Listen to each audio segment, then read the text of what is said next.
What is up, y'all? Welcome back to another video. In this video, I'm giving you guys my reasons why the Detroit Lions could win the Super Bowl in 2020. Oh, I know. I'm sorry, dog. We're back to this. Now, I think last time we actually did this later in the offseason, and you can guarantee I'm going to have another one of these videos. Let me just say that before the season starts. But in this video, today's the Super Bowl, right? Today's the Super Bowl when you're seeing this. So, I think this is just the perfect time to tell you guys why the Lions can be Super Bowl champs next year. Let's get it started.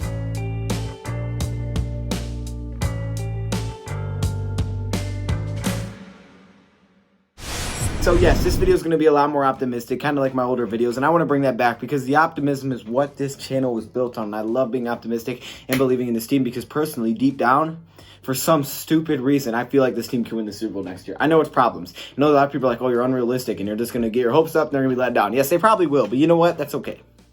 Because it's okay. Because you know what? Then after the next year, I'll be like, here's why the Lions win the Super Bowl in 2021. That's just how it'll be. So let's get this thing started. I have a few reasons on here, but I think they're actually solid reasons. So here we go. Coming in at number 3, we have the new linebacker coach / defensive coordinator. Now, the linebacker coach may surprise you a little bit, but I feel like the new linebacker coach is huge. Now, we did add a couple of other assistants, but I feel like the new linebacker coach is actually going to be huge for the Detroit Lions.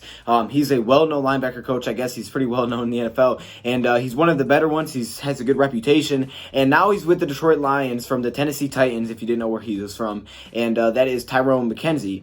And I think this is going to be huge for the Detroit Lions because linebackers in the past have struggled. Like the last few years, under Matt Patricia, we have struggled at the linebacker position. It's because that whether it's because of a lack of talent or bad coaching, either way they've struggled. Okay, maybe they're not even in the right situation. Maybe it's not right for the scheme. I don't know. A lot of them have struggled, and mainly the first guy I'm looking at is Jarrad Davis. Now I think Jelani Tavai has a really bright future and he's good to go, but I don't know about Jarrad Davis. You know, he's been kind of inconsistent. You know, he was drafted a while ago, so he's going to get a new linebacker coach that hopefully can help him out and bring him to his full potential because we've seen a lot of really good things that he can do. He's just not polished, right? He just has too many things that he can't do very, very well. So hopefully our new linebacker coach can at least, even if he can't fix those, get him in position to succeed. And maybe that means getting new linebackers that fit the scheme really well and, just complement everybody on the defense. I mean, that could be what it means. Maybe he can help us look for the right linebackers in this upcoming draft or free agency. I think the new linebacker coach is a sleeper pick here on this list, but I really do think it's going to work wonders for the Detroit Lions. Now, defensive coordinator is also another one I put on here. They kind of tie together. The new defensive coordinator was a secondary coach with the Philadelphia Eagles, Corey Undlin. Now, Corey is maybe not the most well-known guy that could potentially be our defensive coordinator. I didn't think it was going to be a huge name at defensive coordinator. I thought it was going to be someone that Patricia was familiar with, which it is. So that's why he was brought into the Detroit Lions. I think that had a big reason why he was here. And at the same time, I think it's going to help out a little bit. I feel like Paul Pasqualoni, he probably wasn't bringing too many new ideas to the table. He was kind of I think he was just helping Matt Patricia out in that transition period as he was welcomed to the Detroit Lions. And now as we get a new, younger defensive coordinator that hopefully, can help out, see different ways. No offense to Paul Pasqualoni. I mean, he wasn't very good, but no offense to him. I think a new defense coordinator really could work wonders for us as well. Some of these newer, younger guys that are going to be, really helpful to this defense that may bring out some new ideas and help out Matt Patricia and Bob Quinn when it comes to deciding on players to bring in and hopefully help out the players that are already here. They have potential that just haven't unlocked it yet. Maybe some of our young safeties, some of the cornerbacks, maybe help out Amani a little bit, even though he's doing his thing. So I think both of those guys are going to be huge and definitely an improvement from what we saw this season at those positions. We know it starts at coaching. Coaching is, the most important thing, but yet it's overlooked. It's so overlooked because everybody gets caught up in what players you have, but everybody overlooks the fact that you need a really good coach. You need good assistant coaches. You need to keep branching out very well. And I think adding these guys could definitely do that. Now, coming in at number 2 is Matthew Stafford and Bevell. Let me just remind you guys of a few numbers that these guys put up while they were playing together. Okay, Matthew Stafford played in the first 8 games of the season. We were 3-4-1. Let me just say, after he went down, we didn't win another game. And Matt Patricia obviously knows that Matthew Stafford is huge and is necessary if we're going to have any kind of run as a team. As, we watched the interview. If you didn't see it yesterday, go check it out. I did a reaction to Matt Patricia's interview where he talked about the Lions next year and Matthew Stafford. And we talked about Matthew Stafford, which was near the end of the video, if that's what you're looking for. He just glowed, man. He was so excited to talk about him. He talked about that was the reason that he came to the Detroit. And, you really don't get to hear Matt Patricia talk like that. But this was a different environment that he was in. It was really cool to see. That's why I enjoyed it. And he talked about Matthew Stafford in such a great way. And even if there's people out there that want to say, okay, get rid of Stafford, move on. I'm not even going to argue with you about that right now. But in the heart of hearts, we all know, deep down, we know that we are so dang grateful to have a quarterback that is reliable, that is crazy talented. Matt Patricia knows he's very grateful for that because they're not easy to find. They're so hard to find a quarterback. And we have such a great one. We have such a talent there in Matthew Stafford that when healthy is just insanely good. And with Darrell Bevell, the new pairing that we saw, we moved on from Jim Bob Cooter. We had a lot of offensive coordinators working with Matthew Stafford over years. But Darrell Bevell, man, the first 8 games that we saw, and even with the backups, I thought there was a lot of good things. Jeff Driscoll played in a few good games. We just couldn't pull out the wins, mainly because our defense was bad. But Matthew Stafford and Bevell, it was beautiful. 19 touchdowns and 5 interceptions. He was on an MVP tear, as Max Kellerman would now say. I'm just pointing that out. Nearly 2,500 passing yards. He was 1 yard short from being on pace from 5,000. 5,000, that's not normal. Matthew Stafford was killing it with Darrell Bevell, and honestly, that duo right there, we know how important the quarterback is in relationship with their coaches. We see it everywhere. All good teams have it, right? The Chiefs have it. Mahomes, Andy Reid, their whole staff. The quarterback is where you look, right? Patriots have been good forever. Tom Brady, Belichick. Now the Lions, Stafford, Matt Patricia. But not only Matt Patricia, Darrell Bevell is really bringing that out, and he's learning with Matthew Stafford, and he's giving him challenges, and he's trying to improve things in his game and really see what he's about. But Matt Patricia loved it. He loved talking about it. He says, how he's just a football junkie, and he knows everything. He knows all these players, and he loves, just discussing with him about their game plan and what they saw. And having that guy on your team is such a benefit, and I think it's so overlooked, and we're not grateful enough for what we have with Matthew Stafford, I think, sometimes. So we just have to take a step back and say, man, we got a stud if we can keep this guy healthy, and to pair him along with another stud and such a great hire. I also have to make sure I give credit where credit is due, because I know I hate on Patricia sometimes, and I know I hate on the staff sometimes, but I got to give credit where credit is due, y'all. We made a great hire there in Darrell Bevell. From what we've seen in the 1 year he's been here, the hire is great, so I have to give them credit where it's due. I'm not going to just slide past that like it didn't happen. It was a great hire. And finally, coming in number 1 is one that y'all are probably expecting. That's Kyle Shanahan. Now, look, I know you call it cliche at this point. I know it's crazy to think that we're going to be the next 49ers just because we have a lot of similarities.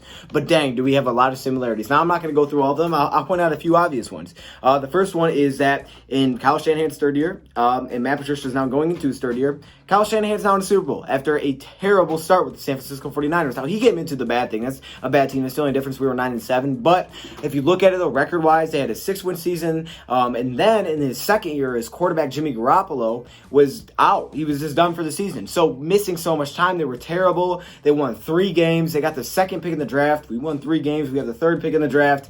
And all of a sudden, they get Nick Bosa. And the very next season, when their quarterback's healthy, they go to the Super Bowl. In our situation, we have a 6-win season. You have 6-win season the first season under Matt Patricia. Then, in his second year, just like Kyle Shanahan, a 3-win season. Matthew Stafford goes down for half of the season. And now we have the third pick, not the second pick, because if it was a second pick, that would be scary. That'd be us taking Chase Young, which Chase Young is from Ohio State. Nick Bosa is from Ohio State. They're both edge rushers. They're both extremely talented. I can't tell you how crazy this and wild it would be if somehow, some way, we were the second pick of the draft, or somehow, some way, we got Chase Young. But either way, the similarities are there just on that standpoint, right? Oh gosh, now I'm turning into Matt Patricia. Oh crap. Oh, the beard's already coming in, dog. Stop.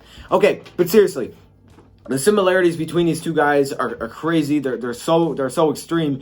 Just across the board, there's so many different things to look at. They were both Senior Bowl coaches, and they both, got good raves. They were raved about Senior Bowl coaches, and they were told, and we hear that they're such good coaches, but we just didn't see the results. And then we finally saw it with Kyle Shanahan in his third year. So hopefully, we're all hoping that magic comes to Detroit, and Matt Patricia can lead this team to a great season. We're not even asking for a Super Bowl. We're honestly asking for a playoff win, because we've only had one of those in the Super Bowl era. So with that, I really do think that there are a lot of similarities look there. And I know all these are going to be wild, and people are going to be in the comments, they're going to be dislike, hating on other people for being optimistic. But honestly, I'm going to finish things off with my last point, one that I added on my own.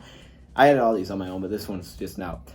Why would I watch the game if I don't believe, dog? This is just who I am. I'm not going to act like I'm someone else. I am who I am. I'm optimistic till I'm not optimistic. And why wouldn't I be? Because that's just who I am. You know what I mean? I'm not going to just get rid of that. And if I'm going to be optimistic, why would I hide that? Why would I not act like I am? I don't want to get to a point where I'm not excited about my team, because then I wouldn't want to watch it. I'm not hating on anybody that's not optimistic that we're going to make the Super Bowl, because honestly, that's probably you're probably a little smarter than me at that I almost said that standpoint. From that standpoint, you're probably a little bit smarter than me, because at least you're not going to have to deal with that disappointment when they don't go to the Super Bowl, because you're probably being a little bit more realistic, just a little bit more realistic than me. But that's just who I am. I'm not saying it's bad if you're like that, because you know what?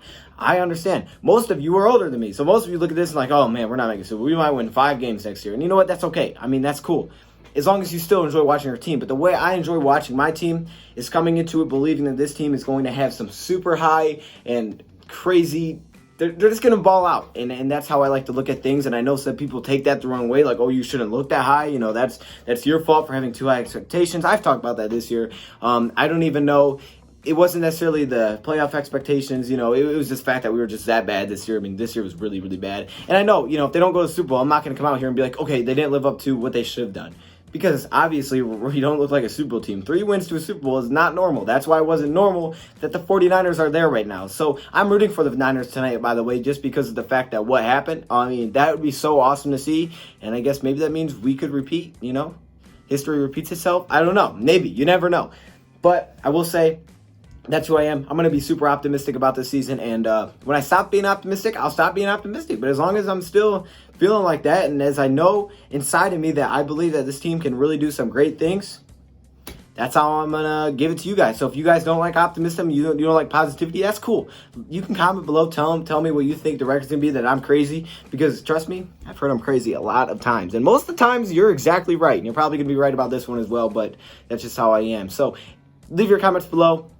Here's the reasons that the Lions can make the Super Bowl next season. Tell me who you're rooting for, though. I did put a poll up community, so you guys can go vote over there.